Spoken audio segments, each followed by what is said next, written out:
Cek time.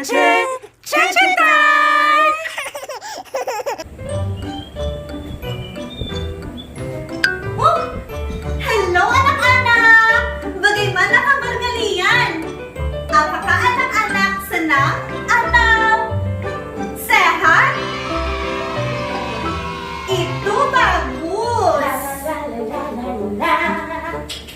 Hey Jewel! Wow, cantik sekali! Dan senang sekali ya! Mau kemana? Saya mau pergi ke pantai Pitik hari ini sama keluargaku. Saya tidak sabar berenang dan makan snack ini. Wow, itu bagus sekali! Boleh saya ikut? Bisa lah, ayo.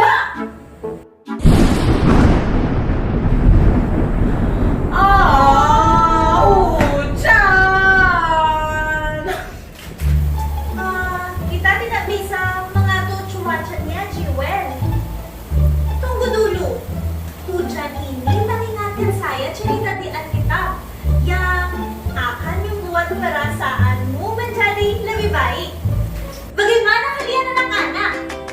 Apakah anak-anak mau mendengarkan ceritanya juga? Yes! Cerita Alkitab. Tuhan mengirim Roh Kudus. Ini adalah para rasul. Halo. Mereka mengikuti Yesus selama Yesus ada di dunia. Sebelum Yesus terangkat ke surga, Dia menyuruh mereka untuk tinggal di Yerusalem sampai Tuhan mengirim penolong yang Dia janjikan. Jadi, sesudah Yesus terangkat ke surga, para rasul tetap tinggal di Yerusalem bersama dengan orang-orang lain yang percaya dengan Yesus. Suatu hari, waktu mereka sedang berkumpul bersama, terdengar suara dari langit seperti tiupan angin yang keras. Wow! Dan tampaklah lidah-lidah seperti nyala api yang hinggap pada mereka masing-masing. Dan mereka dipenuhi oleh Roh Kudus. Roh Kudus memberi mereka kemampuan untuk berbicara dengan bahasa lain. Dan mereka mulai berbicara dengan bahasa-bahasa itu. Pada waktu itu, di situ ada orang-orang Yahudi yang saleh dari segala bangsa yang tinggal di Yerusalem. Ketika mereka mendengar suara yang keras itu, mereka datang berlarian untuk melihat apa itu. Apa yang terjadi?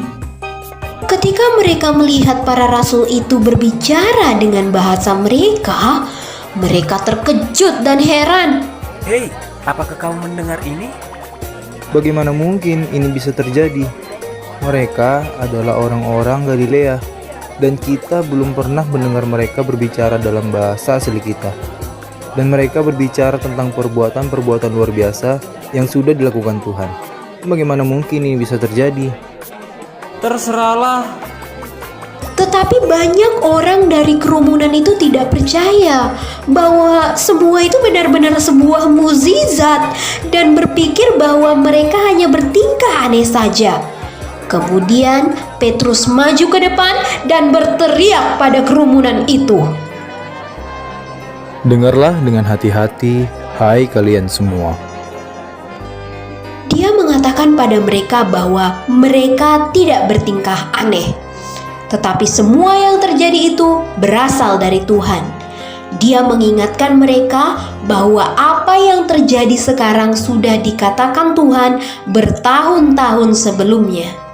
Kemudian Petrus mengatakan pada mereka bagaimana Yesus disalibkan tetapi kemudian bangkit dan hidup lagi seperti yang sudah Tuhan katakan sebelumnya. Dia mengatakan pada mereka bahwa Yesus sekarang ada di surga dan Tuhan memberi mereka Roh Kudus seperti yang sudah Tuhan janjikan. Kata-kata Petrus mengubah pikiran dan perasaan orang-orang itu dan mereka bertanya, Saudara-saudara, apakah yang harus kami lakukan? Setiap orang dari antara kalian harus mengaku dosa dan berbalik kepada Allah dan dibaptis dalam nama Yesus Kristus supaya dosa-dosa kalian diampuni dan kalian akan menerima Roh Kudus. Petrus mengajar kerumunan itu untuk waktu yang lama dan setiap orang yang percaya dengan apa yang dikatakan Petrus akan dibaptis. 3.000 orang dibaptis dan ditambahkan pada jemaat orang percaya pada hari itu.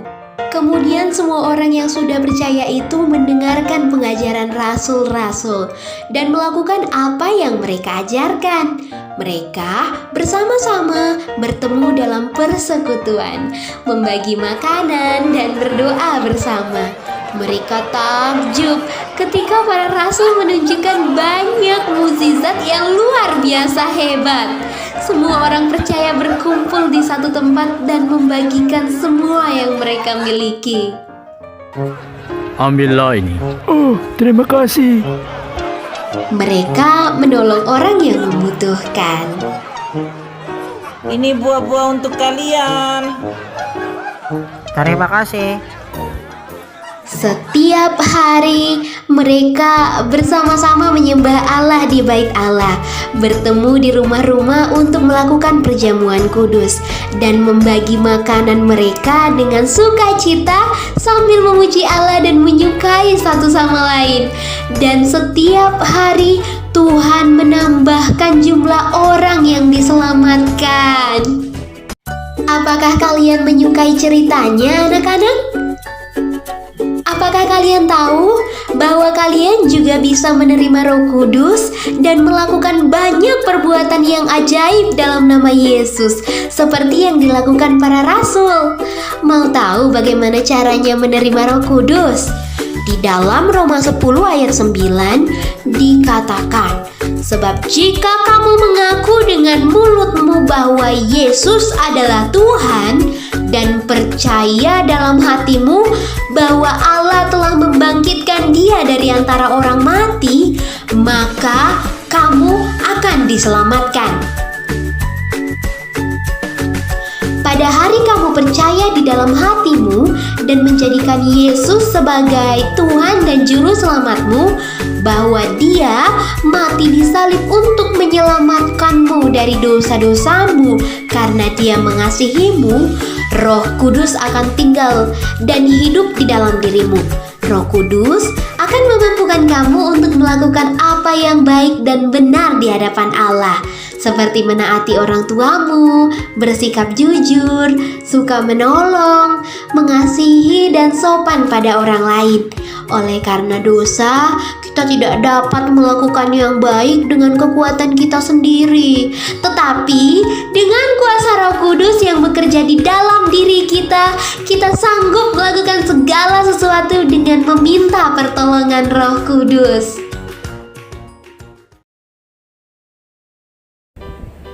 Kamu tahu, Jiwen, ada sesuatu hujan ini dibalik dan tentang Roh Kudus juga. Apa itu? Curahan air hujan ini memberikan kehidupan di bumi dan Roh Kudus